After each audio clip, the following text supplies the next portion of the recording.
Hi friends, welcome to Arifa's kitchen. ఈ వీడియోలో మీరు చూస్తున్న రెసిపీ వచ్చేసి చికెన్ దమ్ బిర్యానీ.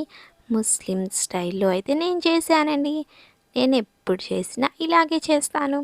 చాలా ముక్క అయితే జ్యూసీగా, చాలా మెత్తగా అయితే ఈ బిర్యానీ చాలా స్పైసీగా, చాలా సూపర్ టేస్టీగా అయితే ఉండిద్దండి. మీరు ఈ వీడియో లాస్ట్ దాకా చూసి మీరు కూడా ఇలా చేయండి. అచ్చం రెస్టారెంట్ స్టైల్లో అయితే బాగా టేస్టీగా, ఇంకా మనం ఇంట్లో ఉన్న మసాలాలతోనే చేసుకోవచ్చు. ముందుగా ఒక 4 ఆనియన్స్ తీసుకొని ఇలా పొడవుగా అయితే కట్ చేసుకోండి. నెక్స్ట్ స్టవ్ ఆన్ చేసుకొని ఒక ప్యాన్ పెట్టేసుకొని ఒక హాఫ్ కప్ అయితే ఫ్రీడమ్ ఆయిల్ అయితే వేసేసుకున్నాను. ఆయిల్ బాగా హీట్ అయిపోయిన తర్వాత ఆనియన్స్ వేసుకొని బాగా బ్రౌన్ కలర్ ఈ విధంగా వచ్చేదాకా అయితే వేయించుకోండి. ఇలా వచ్చిన తర్వాత అయితే పక్కకు తీసేసుకోండి. ఇప్పుడు మనం బిర్యానీ చేసుకోవడానికి కొంచెం వీలుగా అయితే, కొంచెం వెడల్పుగా అయితే ఒక గిన్నె తీసుకున్నాను.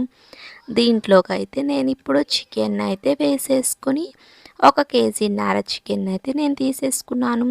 ఇలా బాగా 2 సార్లు అయితే చికెన్ని వాష్ చేసుకొని అయితే తీసుకోండి. నేను ఎక్కువ ఇక్కడ లెగ్ పీసెసే తీసేసుకున్నాను. ఇలా తీసుకున్న తర్వాత అయితే చికెన్లోకి ఇప్పుడు చెక్క, లవంగా, యాలుక్కాయలు, బిర్యానీ ఆకు మొత్తం అయితే ఈ క్వాంటిటీలో అయితే నేను తీసేసుకొని అయితే వేసేసుకుంటున్నాను. ఇలా వేసుకున్న తర్వాత ఇప్పుడు ఫ్రెష్గా దంచుకున్న అల్లం వెల్లుల్లి పేస్ట్ని అయితే ఇక్కడ నేను 2 స్పూన్స్ అయితే వేసేసుకున్నాను. అలాగే 3 స్పూన్స్ అయితే కారం కూడా వేసేసుకుంటున్నాను. మీరు స్పైసెస్ కొంచెం తక్కువ తినే వాళ్ళైతే ఒక 2 స్పూన్స్ వేసుకోండి. అలాగే ఒక పావు స్పూన్ అయితే పసుపు వేసుకొని ఇక్కడ సాల్ట్ని అయితే తగినంత వేసుకోవాలండి. నేను ఇక్కడ 3 స్పూన్స్ అయితే వేసుకున్నాను. ఇలా వేసుకున్న తర్వాత ధనియా పొడిని కూడా ఒక 2 స్పూన్స్ వేసుకోండి. నేను ఇక్కడ చికెన్ మసాలా కాకుండా ఇలా ఎవరెస్ట్ వారి చికెన్ బిర్యానీ మసాలానైతే ఒక 2 స్పూన్స్ అయితే వేసుకున్నాను. మీరు ఇలా బిర్యానీ మసాలా వేసుకుంటే అచ్చంగా రెస్టారెంట్ స్టైల్లో అయితే మీకు అనిపించిద్ది. ఇలా వేసుకున్న తర్వాత ఒక హాఫ్ కప్ అయితే పెరుగుని తీసుకొని బాగా అయితే చిలికైతే వేసుకోండి. ఇలా క్రీమీలాగా పెరుగుని తీసేసుకొని వేసుకున్న తర్వాత మనం ఆనియన్ అయితే ఫ్రై చేసుకున్న తర్వాత మిగిలిన ఆయిల్ మొత్తం అయితే దీంట్లోకి వేసేసుకోండి. ఇలా వేసుకున్న తర్వాత ఫ్రైడ్ ఆనియన్స్ నుంచి హాఫ్ ఆనియన్స్ అయితే ఇప్పుడు చికెన్లోకి అయితే వేసేసుకుని ఒక హాఫ్ ఆనియన్స్ అయితే పక్కన పెట్టేసుకోండి. ఇలా వేసుకున్న తర్వాత ఒక గుప్పెడైతే పుదీనా ఆకులు, ఒక గుప్పెడైతే కొత్తిమీరను కూడా వేసేసుకోండి. ఇలా వేసుకున్న తర్వాత ఒక 2 నిమ్మకాయలను అయితే మీడియం సైజ్ తీసుకుని జ్యూస్ని అయితే పిండి వేసుకోండి. ఇలా వేసుకున్న తర్వాత మొత్తం అయితే బాగా అయితే మిక్స్ చేసుకోండి. మీరు ఇక్కడ చూస్తున్నట్టుగా అయితే నేను బాగా అయితే ఈ విధంగా మిక్స్ చేసుకున్నాను. మీరు ఇక్కడ చూసారంటే ఈ విధంగా అయితే బాగా మిక్స్ చేసుకోవాలి. ఇప్పుడైతే 2 గంటల సేపు దీన్ని అయితే పక్కన పెట్టేసుకుందాం. ఇలా పెట్టేసుకున్నారంటే చాలా బాగా జ్యూసీగా అయితే వచ్చేసిద్దండి.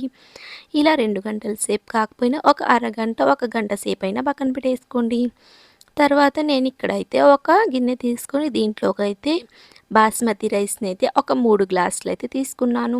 ఇలా తీసుకున్న తర్వాత 2 సార్లు బాగా వాష్ చేసుకొని దీంట్లోకైతే ఇప్పుడు వాటర్ కొంచెం ఎక్కువే వేసుకోండి.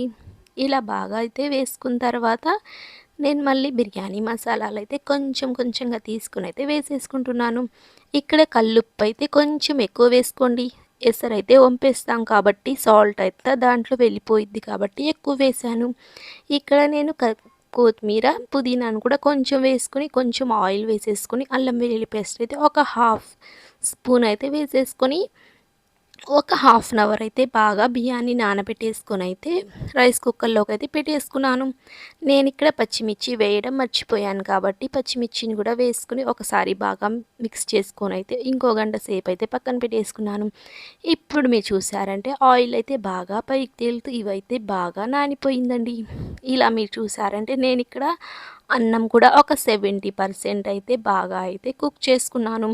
మనం మెతుకు పట్టుకుంటే 2 ఒక్కలుగా అయితే అన్నం బాగా పర్ఫెక్ట్గా అయితే రెడీ అయిపోయినట్టు. ఇప్పుడైతే మనం బాగా 2 గంటల సేపు నానిపోయిన చికెన్లోకి అయితే ఫ్రైడ్ ఆనియన్స్, కొత్తిమీర, కొంచెం పుదీనా వేసేసుకున్న తర్వాత మనం ముందుగానే వండేసుకున్న అన్నాన్ని కూడా వేసేసుకోండి. ఇలా వేసుకున్న తర్వాత కొంచెం 4 వైపులా అయితే బాగా సర్దేసుకున్న తర్వాత పైన అయితే ఇప్పుడు గార్నిష్ చేసుకుంటున్నాను. నేను ఇక్కడ ముందుగానే హాఫ్ ఆనియన్స్ అయితే పక్కన పెట్టేసుకుని అన్నిటినైతే వేసేసుకున్నాను. తర్వాత ఇక్కడ నేను కొత్తిమీర పుదీనాను కూడా వేసేసుకుంటున్నాను. ఈ విధంగా అయితే పైన వేసుకుంటే చాలా టేస్టీగా అయితే ఉండిద్దండి.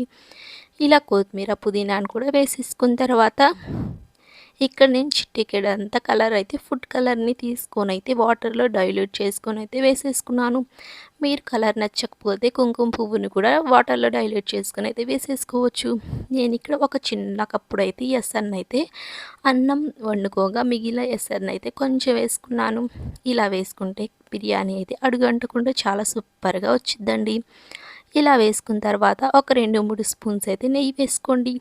ఇలా వేసుకున్న తర్వాత ఇప్పుడైతే దమ్ చేసుకోవడం కోసం దీని మీద అయితే నేను ఒక చిన్న రోల్ని అయితే బరువుగా పెట్టేసుకున్నాను.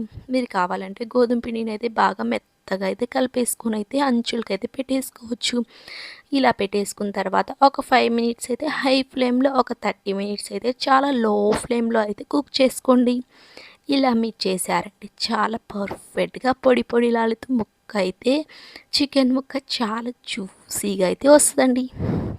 మీరు ఇక్కడ చూసారంటే చాలా పర్ఫెక్ట్గా అయితే ఎక్కడ పలుకులు పలుకులు తగలకుండా అయితే చాలా సూపర్గా అయితే మన చికెన్ బిర్యానీ అయితే రెడీ అయిపోయింది.